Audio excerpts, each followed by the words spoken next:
Surveillance শব্দটাকে যদি আমরা একটু বোঝার চেষ্টা করি, নজরদারি, খবরদারি। আচ্ছা, যেগুলো সহকারী রিটার্নিং অফিসার বলেন তো। স্যার, আপনারা জানেন যে মেহেন্দিগঞ্জ দূরবর্তী এবং অত্যন্ত নদী যে বিষয়টা ঠিক করা হয়েছে এখানে, এটা কিন্তু ভীষণ সংবেদনশীল। দেখবেন না, মানুষ তো বিশ্বাস করছে একজন দাঁড়িয়ে লোক হাতে কয়েকটা যিনি প্রতিনিধি আছেন মনিটরিং কমিটিতে, তাকে ফোন করে বলেছেন দেখেন তো এই ধরনের কোনো ঘটনা ঘটেছে কিনা, আপনার উপর জেলা কমান্ডাররা খেয়াল রাখবেন। স্যার অবশ্যই স্যার। G, thank you. সম্বন্ধে অতটা সচেতন নন অনেকে এখনো পর্যন্ত এআই, যেমন আমাদের স্যার লক্ষ্মীপুর কোনো আসলে প্রার্থী তালিকায় পরিবর্তন এসেছে, আদালতের রায়, কোনো মামলা নেই, যেটা আমি মনে করি সবচেয়ে কনসিকুয়েন্সিয়াল টিম, সবচেয়ে কার্য উপযোগী টিম। ব্রড ডেভেলপমেন্ট গাইডলাইন এবং কিছু সংখ্যা। একটু মোবাইল গুলোকে সাইলেন্ট করা যাবে?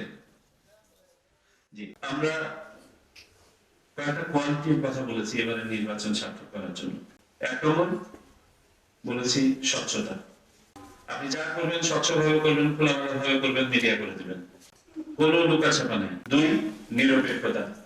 এবং নিরপেক্ষতার প্রশ্নে নির্বাচন কমিশন অত্যন্ত শক্ত অবস্থান নিয়েছে এবং নিবে। আমাদের পছন্দ অপছন্দ ব্যক্তি নাগরিক হিসেবে ভোট দেওয়ার মধ্যে সীমাবদ্ধ, আর কোথাও নয়। আমি যেমন পেশাদারের দায়িত্ব পালন করছি, শতকরা 100% নিরপেক্ষতাকে কাজ করতে হবে। আমাদের কাছে কোনো বড় দল, ছোট দল, হেভি ওয়েট প্রার্থী, লাইট ওয়েট প্রার্থী নাই, সবাই সমান এবং সবাইকে সমভাবে ট্রিট করতে হবে আইন প্রয়োগের ক্ষেত্রে।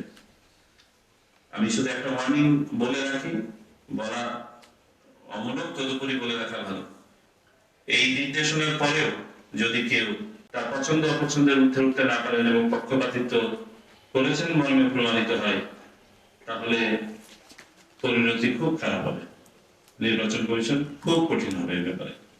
দয়া করে সবাইকে সতর্ক করে দেবেন, যারা এখানে উপস্থিত আছেন তাদেরকে আমি বললাম, আপনাদের অধীনস্থ যারা কাজ করবেন, প্রিজাইডিং অফিসার, সহকারী প্রিজাইডিং অফিসার, সবাইকে যে কোনো অবস্থাতে যেন কোনো পক্ষপাত দুষ্টতায় আমরা দুষ্ট না হই, দৃঢ়ভাবে কাজ করে যাবেন।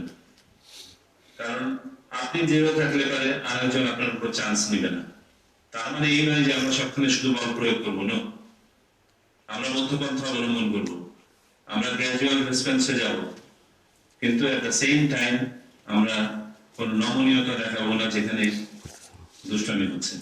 আপনাদের এখানে নির্বাচন ভালো করার আরেকটি পূর্ব শর্ত হচ্ছে আপনারা যদি ইউনাইটেড থাকেন। এই মেসেজটা ক্লিয়ারলি দেবে।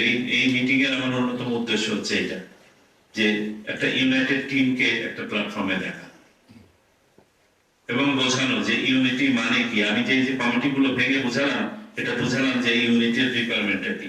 আপনারা যদি একটা মেসেজ এস্টাবলিশ করতে পারেন যে you are united, and united for what? United for a purpose. পারপাসটা কি? একটা সুষ্ঠু, সুন্দর, গ্রহণযোগ্য, নিরপেক্ষ নির্বাচন। এই পারপাসে আপনারা সবাই ইউনাইটেড, এইটা এস্টাবলিশ করতে হবে।